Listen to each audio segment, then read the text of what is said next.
Welcome, Turquoise Quartet, to the 2023 St. Paul String Quartet competition.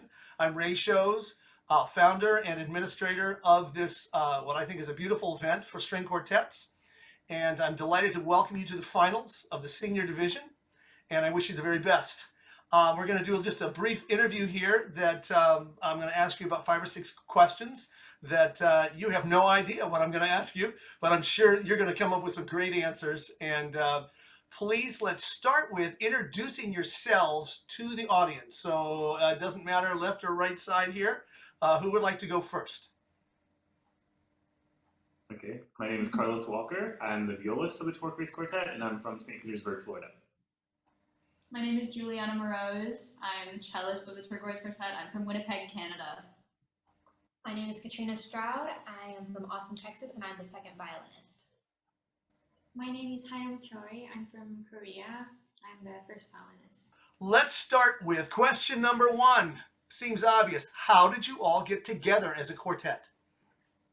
So, Hyung and I we're both seniors here, and we started playing together our freshman year with 2 other people in a quartet. And we had played together for 2 years, and then we spent junior year apart. And starting our senior year, we decided that we wanted to play together again. We missed each other. And we wanted to do a more kind of intensive chamber music experience than just the typical college course chamber music. Sure. So we decided that we wanted to be able to play a full chamber music recital by the end of the year, and which we are going to be doing in the beginning of May. And we wanted to find people who kind of shared that mindset. So we found Katrina and Carlos, and we started playing together, and it worked out. So question number 2. So how did you choose your name? This was a little bit of a difficulty for us. It took us a while to come up with one, but we were looking at colors and different things that have different meanings. And then we noticed that Hyung and I and Julie have the same birthstone, which is turquoise. And, Hyung and I have turquoise birthstone, and Julie also has a blue birthstone, and so does Carlos. And so we came up with turquoise. Yeah. All right, question number 3. Starting with Carlos, since he's on the right-hand side here. Carlos, why chamber music and why string quartets for you? Well, I find that chamber music in general gives me a reason to have like a human experience with other individuals. And I find that it's really easy to find yourself locking yourself in the practice room and practicing and losing insight into what music is about. And with chamber music, it's almost impossible to lose that insight. And especially in string quartets, they're just revolutionary, and we have so much repertoire for the string quartet. And then each person can bring their own voice in and add to the color. I especially love being an inner voice because I really get to control all the colors that we make as a quartet. Nice answer. Who's next? you said everything I wanted to say, almost. I told you. Sometimes going first is easy. Okay, go ahead. I'm sure you'll think of things. I just think the emphasis on communication really is why I love chamber music. String quartet, I mean, I don't know why string quartet, just because these were the people that we found and we wanted to play together, is at least for me. But I just think chamber music is such a special way to connect with other people and to connect with your audience. I remember my first camp I ever went to, summer festival. I was 13 years old, and that was my first also chamber music experience. And I was also playing in a quartet. I played a Haydn, and I remembered just quartet, like being introduced to a quartet was one of my favorite things I had ever done. And working in a close-knit connection with 3 other people and having your own specific voice, but also being able to blend with others was very unique and very rewarding. And I also love all the chamber music repertoire. It's all very special, and I think I started chamber music pretty late. Like I went to Innsbruck Festival at my age 16, so it's pretty late. But I experienced playing chamber music there, and I really liked it because, like, if I play like the solo thing, then I have to make the whole music by myself. But for the chamber music, we can talk about it and make the story together, and it's very like unexpected for me too. And I learned a lot of things from them. So I totally agree with you that. Don't feel like 16 is too late for string quartets. I didn't start doing string quartets until my senior year of high school. And of course, it was like the Ravel Quartet. He would just dove right in to nothing because they needed some music for the senior, some sort of event.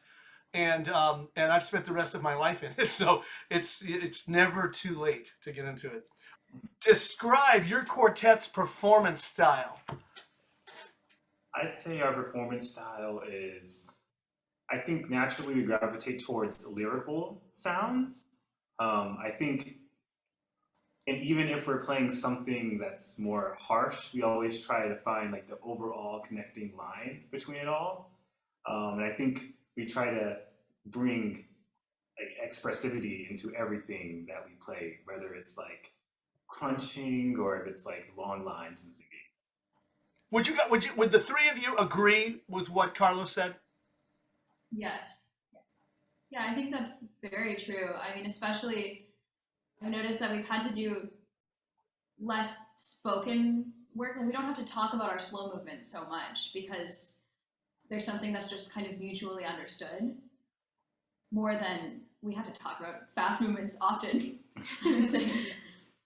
I feel like with faster movements, usually there's sometimes like, when you're playing fast notes, sometimes you get so focused on the technical difficulties of it that sometimes you have to focus more on that than the music itself and the lines that it's creating. So we have to discuss that as a group, but whereas with the slow movements, there's more of a distinct line. And like Carlos said, it's part of our style as a quartet to just be able to understand musically what's happening. And we all have a very, usually have a very connected sense of where we want the musical line to go or how we want to shape it or dynamics wise. And then Nice. Go ahead, Carly. Sorry. yeah, I'd also say that usually with the faster movements, as soon as we can bring it back to like what our strengths are and realize that even in fast movements there are still these long lines, then it goes much more smoothly for us. So how did you settle on your repertoire for this year's competition? Well, usually at school there's usually like a theme that our chamber music coach tries to keep throughout all of the groups. And so at first, our first piece that we worked on was kind of part of that romanticism theme that was Mendelssohn F minor. Mm-hmm. And then kind of like, then there was also themes for like the next semester, but we kind of spoke with ourselves and tried to figure out rep that we kind of wanted to do. So then we chose the rest of our rep, which was the Caroline Shaw Contract. Right. Nice piece of music. I've played it myself. Very, very nice piece. Fine. Let me see. I'm losing track of my questions. I think I got out of order here. Not to worry. We can edit. Tell me. I'm going out of order of my questions. Okay. So I think I alluded to this earlier, but could you each individually explain, or not explain, but detail your genesis story on how you were introduced to string quartets? I think one of your violinists already mentioned it, but it's okay to repeat it. So can we start from you, first violinist, please? I think like the festival just put me into the string quintet. Like I started with quintet first. I played the Glazunov quintet, which is not a common piece that people play, and I really loved it. And I just fell in love with that piece, and I was like, oh, I want to do chamber more when I go to college. When I was about 13 years old, I went to my first summer festival. It was Texas Strings Festival with my private teacher, Pasha Sabori. And it's a 10-day festival, and you get lessons, and you're put into a chamber music piece, and there's orchestra. And chamber was my favorite part of that camp, and I went back for 5 years, and I did chamber each time, and just became closer with chamber music and got a deeper connection with it each time. That's fantastic. Can the four of you commiserate and tell us tell the listeners a kind of fun story or a kind of an interesting story about your quartet that we wouldn't expect? I don't know if this is necessarily unexpected because I think that it goes so well with music. We like to cook together, especially experimental things because Carlos over here is a vegan. So we just like to try new recipes, and it's a nice way to spend time outside of rehearsal.